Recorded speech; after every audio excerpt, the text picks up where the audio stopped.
সাংবিধানিক প্রক্রিয়ায় সেই নিয়ম কানুন অক্ষরে অক্ষরে পালন করে ইনশাআল্লাহ বিএনপি সরকার যথাসময়ে স্থানীয় সরকার নির্বাচন।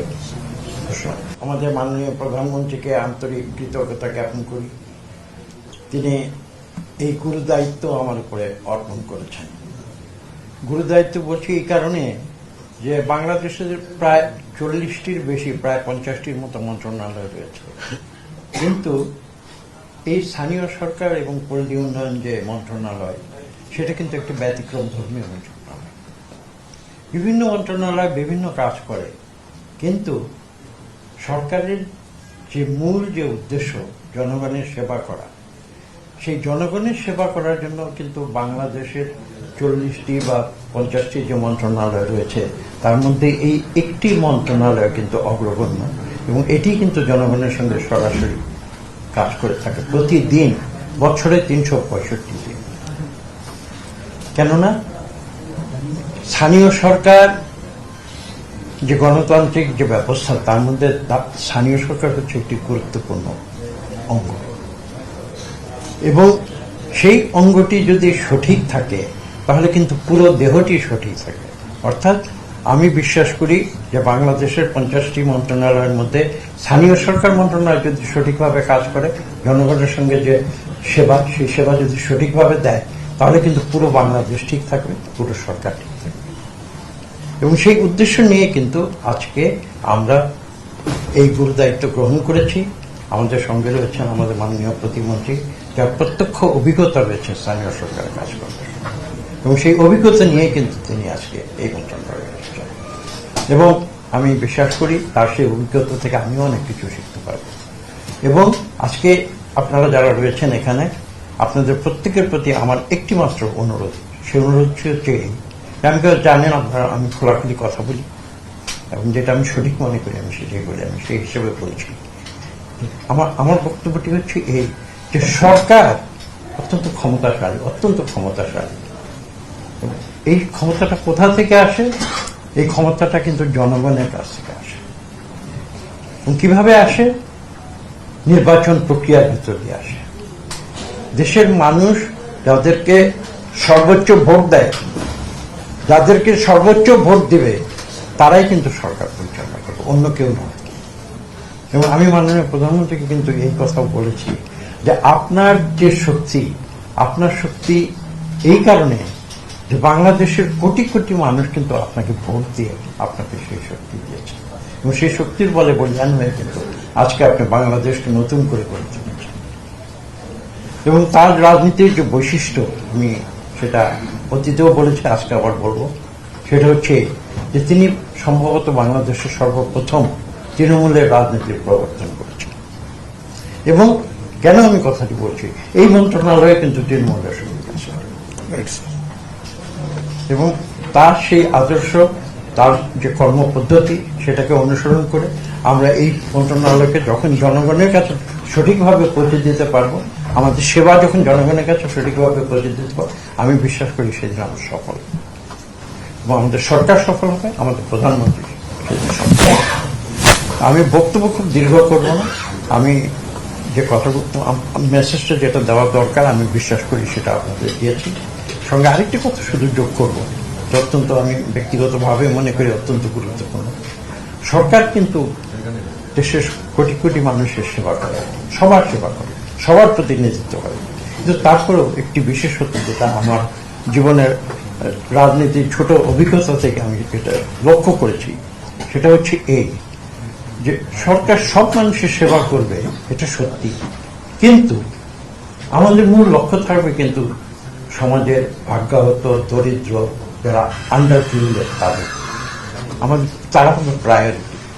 কেননা যারা সচ্ছল ধনী সমাজে যারা থাকেন, তারা কিন্তু আসলে সরকারের উপর অতটা নির্ভরশীল হওয়ার প্রয়োজন হয় না, কারণ তারা নিজের যে প্রয়োজন, নিজের যে ব্যবস্থাপনা, নিজের যে কার্যক্রম, সেগুলো কিন্তু তারা নিজেরাই পরিচালনা করতে পারে।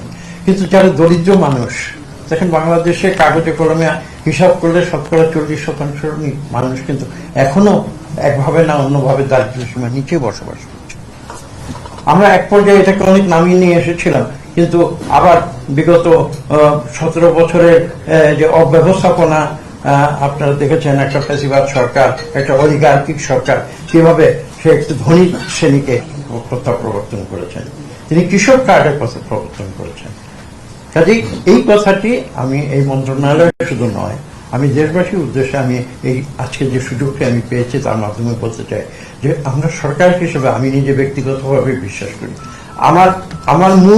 আমার মূল যে কার্যক্রম সেটা কিন্তু আমার সেবাটা যাতে দরিদ্র মানুষের প্রয়োজনটা আমি মেটাতে পারি সেদিকে কিন্তু আমি সবসময় দৃষ্টি নিবদ্ধ করে সরকারের পক্ষ থেকে কাজ করেছি অতীতে এবং ভবিষ্যতে। এই মন্ত্রণালয়ে যেটা অ্যাপ্রোপ্রিয়েট মন্ত্রণালয় আমাকে আল্লাহর রহমতে মাননীয় প্রধানমন্ত্রী দায়িত্ব দিয়েছেন, আমি জনগণের সঙ্গে মিলেমিশে জনগণের কাতারে দাঁড়িয়ে আমাদের মাননীয় প্রতিমন্ত্রী সাহেব তার যে এই অভিজ্ঞতাটা, বিশেষ অভিজ্ঞতাটা যেটা তার আছে আমারও নাই, সেই অভিজ্ঞতাটা আমি তার সঙ্গে একসঙ্গে মিলেমিশে আমি এই দেশের সেবা করতে চাই।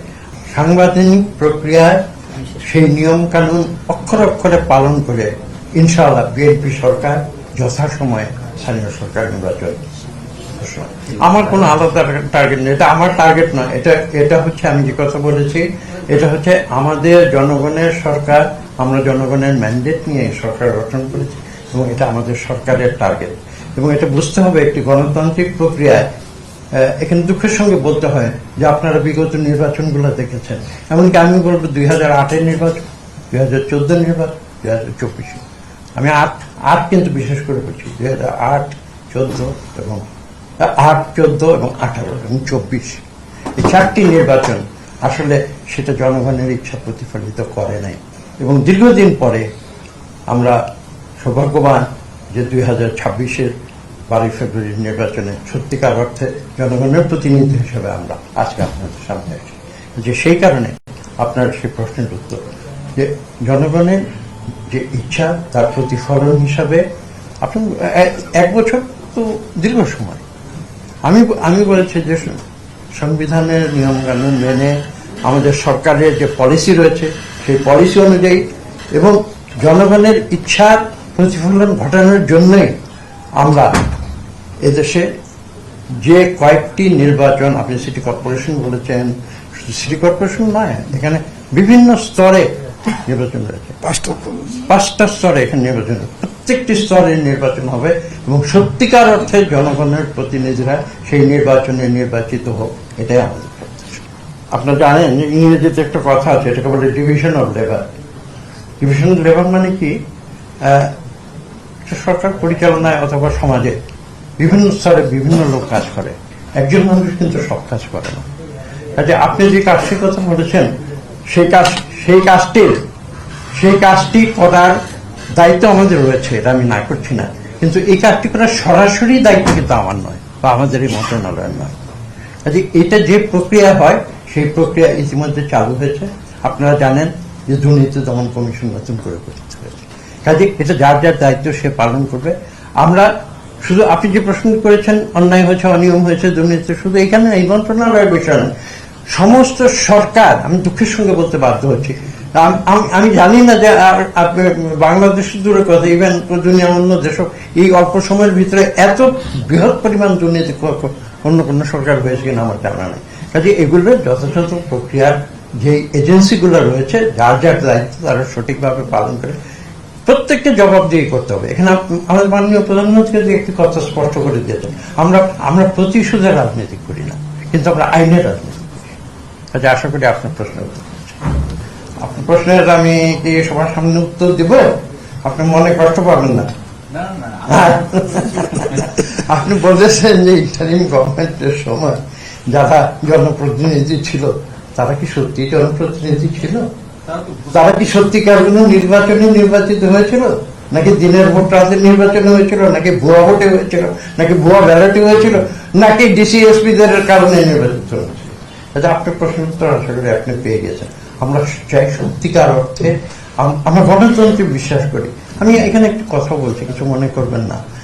আমার মনে আছে যে যারা অতীতে সরকার চালিয়েছে, আমি তাদের নামও নিতে চাই না, তারা অনেক সময় বলতো যে বিএনপির নাকি, আমি একটা কথা খোলাখুলি বলছি, আমি কিন্তু জানেন আমি যেটা বিশ্বাস করি সেটা আমি বলি, কে পছন্দ করলো কে পছন্দ না করলো আই ডোন্ট কেয়ার। বলতো যে বিএনপি জন্ম নাকি ক্যান্টনমেন্টে হয়েছিল। আমি প্রাসঙ্গিক হিসাবে কথাটা বলি, বিএনপি জন্ম ক্যান্টনমেন্টে হয়েছিল? আওয়ামী লীগের জন্ম কি ক্যান্টনমেন্টে হয়েছিল? আওয়ামী লীগের জন্ম তো ক্যান্টনমেন্টে হয়নি নাকি? তো আমি তো বিশ্ববিদ্যালয়ের শিক্ষকতা করতাম, আমার তো অনেক একসঙ্গে বিএনপি আওয়ামী লীগ মাইন্ডেড অনেক শিক্ষক ছিল। তো আমাকে যখন জিজ্ঞেস করে আওয়ামী লীগের জন্য তো ক্যান্টনমেন্টে হয়নি, তাহলে আওয়ামী লীগ কেন গণতন্ত্রকে হত্যা করে পার্লামেন্টের ভিতরে 11 মিনিটে এক নাইট কৃত্য কাজ? আর বিএনপি কি করেছে? যদি তর্কের খাতিরে ধরে নেই যে বিএনপি জন্ম ক্যান্টনমেন্টে হয়েছে, কথার কথা বলছি। সেই বিএনপি এক নায়কত্ব থেকে শহীদ প্রেসিডেন্ট জিয়াউর রহমান গণতন্ত্র ফিরিয়ে দিলেন। এর চেয়ে মানে বিস্ময়কর ঘটনা পৃথিবীর গণতন্ত্রের ইতিহাসে আর কি? আপনি আশা করি উত্তর পেয়েছেন, যাদেরকে আপনি বলছেন জনপ্রতিনিধি, তারা জনপ্রতিনিধি না, তারা ভুয়া নির্বাচনের প্রতি।